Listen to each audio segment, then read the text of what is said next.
বেটা বেটা ফালতু কোথাকার বেটা, ওঠো বেটা এখান থেকে বেটা। তামাশা করো কেন মিয়া? বোঝো নাই তুমি বাংলা কথা? আমি দেখি নাই তোমার গেঞ্জিওয়ালা, আদিক সেদিক তাকাও কেন? তামাশা করো না?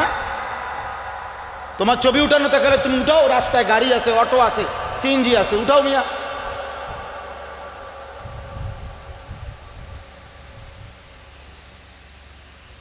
সোজা কথা বাপ, আমি আপনার কাছে পয়সা দিয়ে বিক্রি হয়ে আসি নাই, এখানে আল্লাহর জন্য বলতে আসছি, বললাম না? আমাদের নওজোয়ান, আমাদের ছেলে, এগুলো আমাদের সন্তান, হাতে ধরে নগদ ঠিক না করলে সবাই ছেড়ে দিছে, সবাই, ঘর পরিবার, বাবা মা, এই সমাজের বয়স্ক মানুষ, সমাজের নেতৃস্থানীয় মানুষ, সবাই চোখের সামনে 12, 14, 16 বছরের ছেলেগুলো মোবাইল টিপতে টিপতে শেষ হয়ে যাচ্ছে। নামাজ নাই, আল্লাহ নাই, রসুল নাই। 365 দিনে, খোদার 1 বছরে কোনো দিন মুসলমানের বাচ্চা কোনো দিন ফজরের নামাজ কোনো দিন পড়ে নাই। এ কেমন সমাজ ভাই?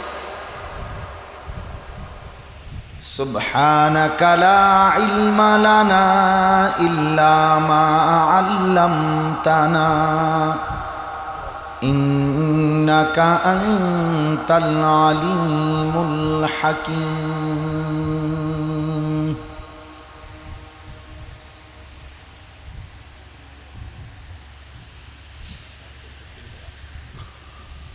আলহামদুলিল্লাহ, আল্লাহ পাক রব্বুল ইজ্জত যুল জালাল ওয়াল ইকরামের ফজল করম, রব্বুল আলামিনের অপরিসীম ইহসান, মেহেরবানি, দয়া, আল্লাহ তাআলা আমাদেরকে আজ 21 সেপ্টেম্বর 2025 রোজ রবিবার সিলেট সদর টুকের বাজার শাহপুর দক্ষিণপাড়া যুব সমাজের উদ্যোগে আজকের এই মোতাবাররাক ইসলাহি মাহফিলে আল্লাহ তাআলাই আমাদেরকে আসবার, বসবার, আল্লাহর জন্যই জমা হওয়ার তৌফিক দান করেছেন। আলহামদুলিল্লাহ।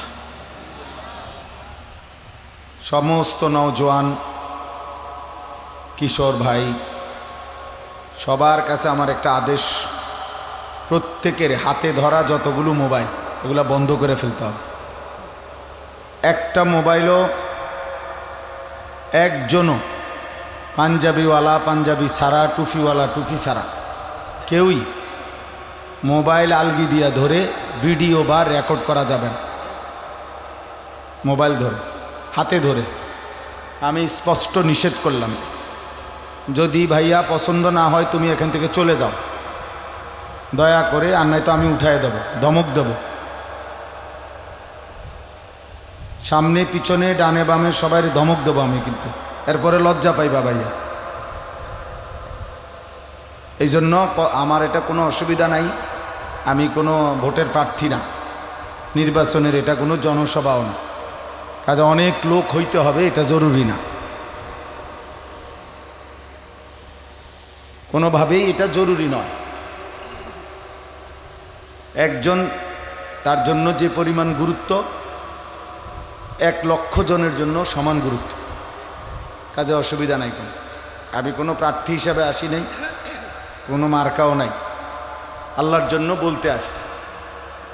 একজন শুনলেও কোনো সমস্যা নাই, 100 জন শুনলেও কোনো অসুবিধা নেই।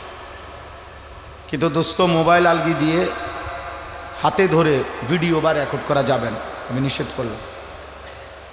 ওই ছেলে, বুঝছো ভাই বাংলা কথা? বন্ধ করো এটা, বুঝে না ধরলে চলে যাও।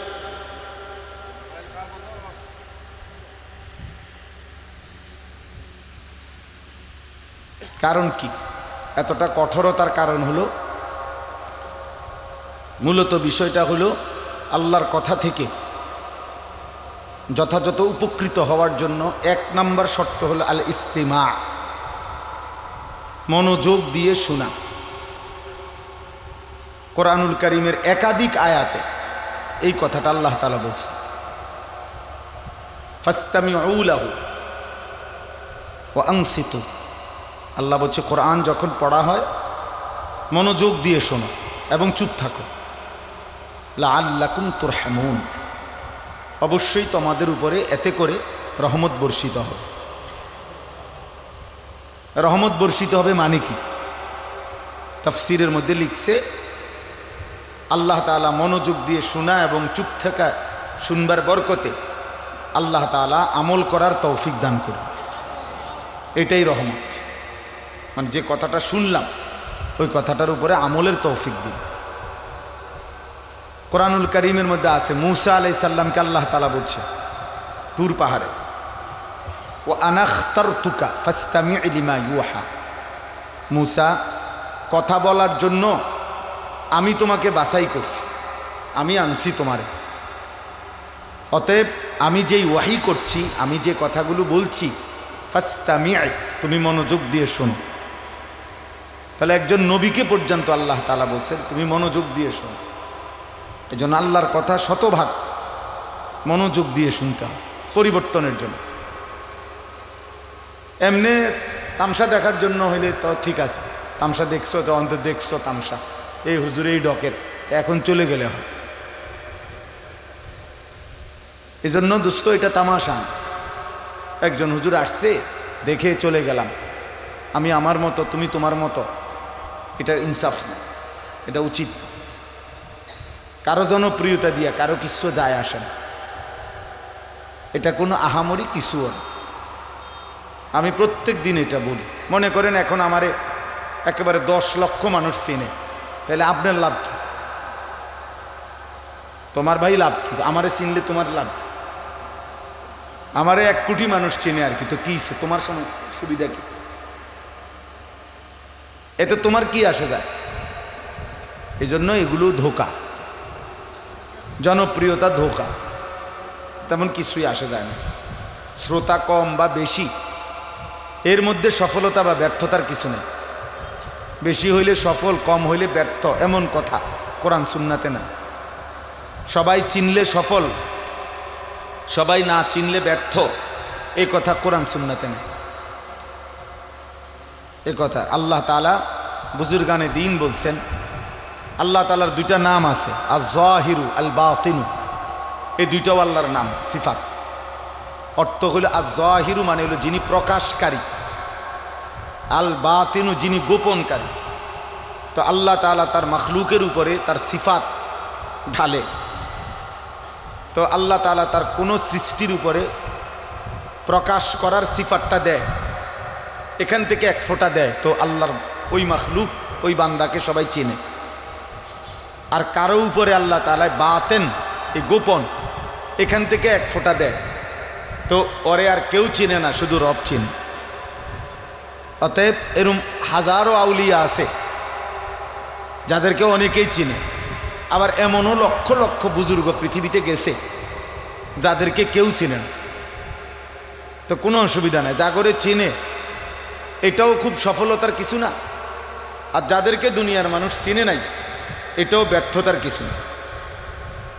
আমাদের যেই কোনো ওলামায়ে কেরামের জীবনে বা আমরা সবসময় ঘুরে ফিরে আমরা নাই তো 20-25 জন সাহাবীর নাম গড়ে সবসময় শুনি। সব মিলাইয়া হুজুররাও বলে, আপনারাও শোনেন, এই 20-30 জন, 15-20 জন সাহাবীর নাম। তো সাহাবী কি এই 15-20 জন? তাহলে রাসূলুল্লাহ সাল্লাল্লাহু আলাইহি সাল্লামের যে 1.25 লাখ সাহাবী শুধু বিদায় হজ্জে আরাফাতের ময়দানে ছিল নবীজির সামনে, 1.25 লক্ষ সাহাবী, পৃথিবীর কোনো কিতাবে ওনাদের নাম নেই। আসমানের নিচে জমিনের উপরে কোনো কিতাবে, এবং সমস্ত কিতাব একসাথ করলেও, বাড়ি চালান দিলেও সবার নাম একসাথে পাবেন। ওনাদের নাম লক্ষের চাইতে বেশি সাহাবীর নাম কেউ জানে না, এতে কোনো অসুবিধা নেই, এটা ওনাদের ব্যর্থতা না। কোরআনুল কারীমের মধ্যে নবী রাসূলদের নাম আছে 25 জন পুরা কোরআনে। তো নবী রাসূল কি 25 জন? তো বাকিদের নাম যে নাই, তো ওনারা ব্যর্থ। পুরা কোরআনুল কারীমের মধ্যে সাহাবীর নাম আছে 1 জন, শুধু 1 জন সাহাবীর নাম আছে, যায়েদ। হজরত জায়েদ রাদিয়াল্লাহু তাআলা, এই উনার নামে আছে শুধু, সাহাবী একজন। হে বেটা, এই বেটা ফালতু কোথাকার বেটা, ওঠো বেটা এখান থেকে, বেটা তামাশা করো কেন মিয়া? বোঝো নাই তুমি বাংলা কথা? আমি দেখি নাই তোমার গেঞ্জিওয়ালা, আদিক সেদিক তাকাও কেন? তামাশা করো না? তোমার ছবি উঠানো গেলে তুমি উঠাও, রাস্তায় গাড়ি আছে, অটো আছে, সিএনজি আছে, উঠাও মিয়া।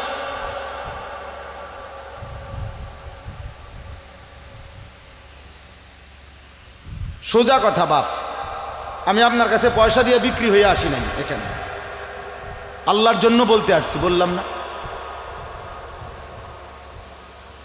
আমাদের নওজোয়ান, আমাদের ছেলে, এগুলো আমাদের সন্তান, হাতে ধরে নগদ ঠিক না করলে সবাই ছেড়ে দিছে, সবাই, ঘর পরিবার, বাবা মা, এই সমাজের বয়স্ক মানুষ, সমাজের নেতৃস্থানীয় মানুষ, সবাই চোখের সামনে 12, 14, 16 বছরের ছেলেগুলো মোবাইল টিপতে টিপতে শেষ হয়ে যাচ্ছে। নামাজ নাই, আল্লাহ নাই, রসুল নাই। 365 দিনে, খোদার 1 বছরে কোনো দিন মুসলমানের বাচ্চা কোনো দিন ফজরের নামাজ কোনো দিন পড়ে নাই। এ কেমন সমাজ ভাই? এ কেমন ঘর? এ কেমন পরিবার? এটা কেমন ঘর বলেন? সবাই মিলে ছেড়ে দেন সবাইকে, ছেলে ফেলে না, যার যার মতো, নিজের মতো চুল, নিজের মতো চেহারা, নিজের মতো চলাফেরা, নিজের ভালো মন্দ তারটা তার হাতে তুলে দেন। এই পৃথিবীতে, পৃথিবী সৃষ্টির শুরু থেকে মানুষের জীবন এমনি গড়ে না। কোনো সন্তান নিজের হাতে তাকে তুলে, এটা তো গরু ছাগলের বাচ্চা না, গাভীর বাচ্চা নিজে নিজে দৌড়াইয়া পুরা গ্রাম বাসুর ও বড় হয়ে যায়। এটা তো গাভীর বাচ্চা, মানুষের বাচ্চা।